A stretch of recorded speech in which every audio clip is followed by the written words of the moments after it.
We have learnt about so many ratios till now, but to analyze any banking company, there are certain other factors and ratios that we need to consider. So, to avoid confusion, in Ticker we show only those ratios and parameters that are necessary to analyze a banking company, like CASA percentage, CAR percentage, and also when you move on to ratios, we have highlighted only those ratios that are important to analyze a banking stock. Now let us begin with CASA ratio. It shows the percentage of current and savings account to the total deposits.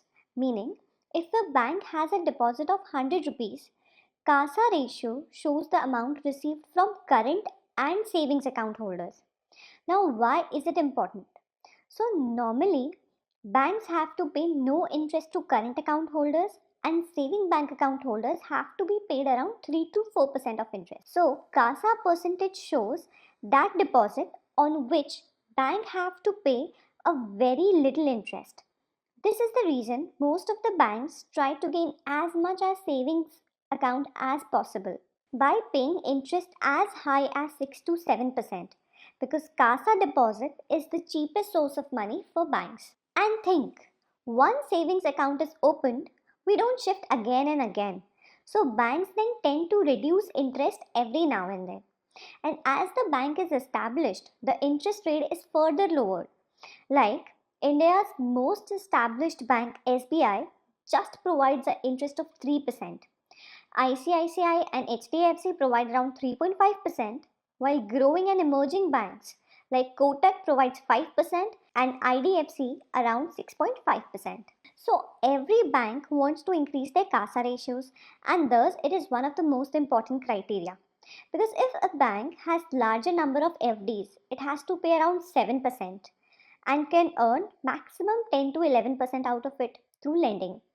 But if it has money via savings account, it has to pay just 3 to 4% and can earn around 7% by lending at 11%. So the thumb rule is higher the CASA ratio, the better it is for the bank. So CASA ratio for HDFC stands at 42%. Now let us see for other banks. Kotak has paid huge interest to attract more savings account and thus its CASA is around 52%. And let's see IDFC now. It is just 12%. Now this is the reason it is paying highest rate of interest so as to attract more and more current and savings account. Now moving on to cost of liabilities or cost of funds. Now this ratio tells us how much the bank has to pay for all the deposit it has received. This is the average cost of all the savings, current, fixed deposit and all other deposits interest that bank has to pay to accumulate funds. So HDFC Bank has to pay around 4.88%. Now the thing is banks can easily increase the CASA by providing high interest. So in this situation, cost of liabilities turn out to be a more important parameter to evaluate a banking company. Now let us see in Kotak. Its CASA ratio was slightly higher than HDFC and cost of liabilities is also slightly higher than HDFC. We can say that in order to attract more CASA, Kotak has to pay high interest rate also. And thus, whenever you look at CASA ratio, don't forget to watch out the cost of liabilities. Let's move on to the next ratio. It is net NPA percentage. NPA means non-performing asset and this reflects the amount which the bank is not able to recover. For HDFC Bank, the NPA is around 0.4%, signifying that if HDFC gives out loans of rupees 100, it is not able to recover around 40 paise back. Now let us see for other banks also. For Central Bank, it is one of the biggest government bank and the NPA is around 8%. So if it gives out rupees 100, around 8 is never received back. Now there is a huge difference between 8 rupees and HDFC's 40 paise. So the net NPA percentage tells us how capable a bank is to identify right persons to give out loan and to recover back. And since banking is mostly about giving out loans, it is another important parameter. Let us talk that how we can calculate the growth rate of any bank. For this, we will need to check the advances growth percentage. It tells us about the growth in the percent of loans as compared to the previous year. So for Kotak Mahindra Bank, if it has disbursed a loan of rupees 100 in last year, this year it has given out rupees 121. This gives us an historic growth rate in the advances of bank. The point to be worth noting is that growth is very easy. Everybody needs loan, but the important thing is to avoid NPAs. And secondly, banks should have enough money to give out as loans. The money or the capital is shown out by capital adequacy ratio or CAR. The higher the amount of capital adequacy ratio, the higher can be the growth rate of the bank. Now 17% is considered as good and it is very difficult to increase CAR. Let us see another bank. For ICICI Bank Limited, CAR is slightly lower than Kotak. Now let us see a small player like DCB Bank. It is also 16%. So these banks are in good position and can grow their advances. Now let us check for Federal Bank. It is slightly lower than its peers. Let us now check the South Indian Bank. Now this is the sign of danger. 12% is considered as very low and that is the reason its advances growth is also very low. Now let us see HDFC. 17%, almost near to Kotak and its advances growth is also very high. Now capital adequacy ratio is adversely affected by increase in NPA as unrecovered loans are losses of capital only. So banks can increase their capital adequacy ratio by bringing in more deposits while managing their net NPA percentage simultaneously. So ideally, a bank should control NPA, bring in more CASA and ensure an optimal capital adequacy ratio, providing steady advances growth rate and ultimately increasing the ROE, ROA and EPS of the company. We will now move on to NIM, that is net interest margin.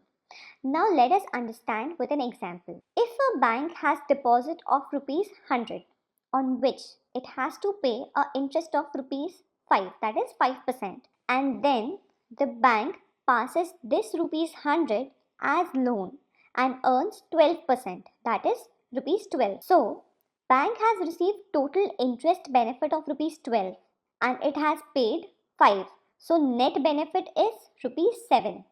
So this is the spread, the difference between what is received and what is paid. But this is not NIM. Consider this. Bank took rupees 100 each from 5 people and paid them rupees 5 each. That is total payout is rupees 25. But while disbursing the loan, banks cannot pass the whole rupees 500. Some amount has to be deposited with RBI and some has to be kept as safety margin. Now let us say bank disbursed loans of rupees 400 earning an interest of 12%. So total interest received by the bank will be rupees 48.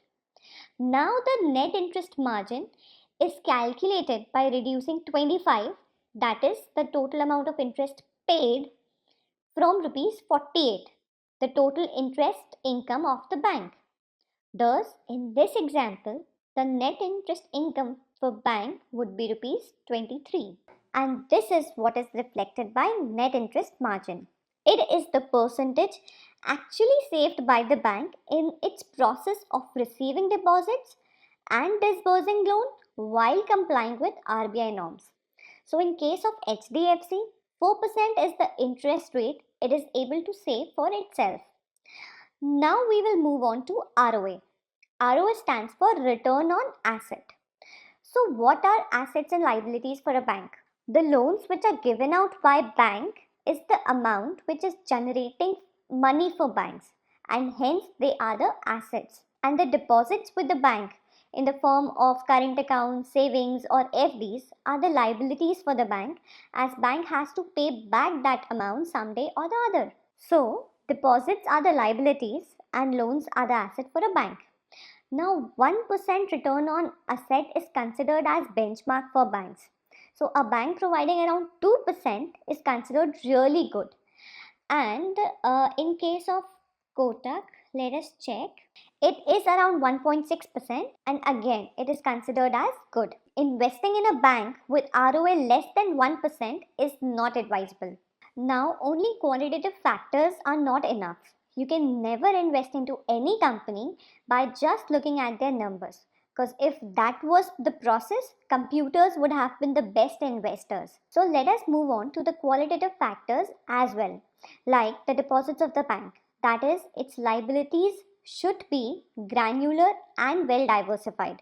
It means that if bank has rupees 1000 as deposit, it should not be by just two depositors, but it should be more diversified. So even if one or two client withdraws, it won't affect the stability of the bank. Similarly, the loan provided by the bank should be well diversified and across segments, like disbursing all loans in just agricultural sector would cause a sudden increase in NPA in case of a crop failure. So ideally, the loan book of a bank should comprise of retail loans, agri loans, auto loans, housing loans, corporate loans and every other kind of loan. So that even if one sector suffers, the bank is not much affected by it. Now, where do we get this data from? You just have to check the docs section where you can open company presentation and get all the details. Here the bank has given all the details about the products that are offered, and here is the business mix where they show the ratio of retail and wholesale deposits. So here we can see that we have a higher percentage of retail deposits and thus the deposits are granular and well diversified. Now let us check advances. Market share is around 50-50. Now again, it is a positive sign. Another thing, in both the segments, the profit ratio, the share of profit is also almost same. So both segments are able to generate profit for the company. In this page, we can see the distribution of FDs, savings and current account. We can compare the CASA ratio from the past years and the distribution of savings and current account in CASA is also visible. Now banks can have many savings account, but there should be customers who are saving their money also. So on an average, in an HDFC bank's savings account, customers have maintained an average balance of 70 to 75,000, which is really good. Now see the cost of deposit. The cost paid by the bank has been reduced from 5.36% to 5.03%, and net interest margin is also almost maintained. Another important parameter is to check banks' non-interest income like locker fees, credit card fees or selling of mutual fund or interest. So HDFC's 27% of net revenues is from non-fund revenues or the other income which is earned not from its core operations, and where the maximum amount, that is 78%, is from fees and commission. Next we see the NPA growth in last 3 years. The bank is able to maintain the net NPAs during these times. Thus, major qualitative details are available here in the investor presentation, and every bank's investor presentation is available at Ticker. Now let us move on to the valuation of bank. You should start by making a list of big banks and make columns for PB ratio, CASA, ROE, ROA, NPA, NIM, CAR and advances growth, and fill the details for the respective bank. Then you will start getting a hint of bank with majority good parameters. Then after shortlisting at least 3 to 4 banks, compare their PB ratio, that is price to book value ratio, along with the ROE and ROA. If you find a bank with good ratios but low PB, it's the time to do intensive qualitative research for that company.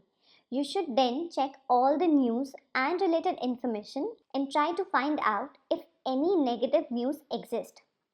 Also, Ticker and other websites show data as per the last audited balance sheet. So numerical changes during the year is not visible. Don't forget to evaluate the management and changes in shareholding pattern before investing into the company.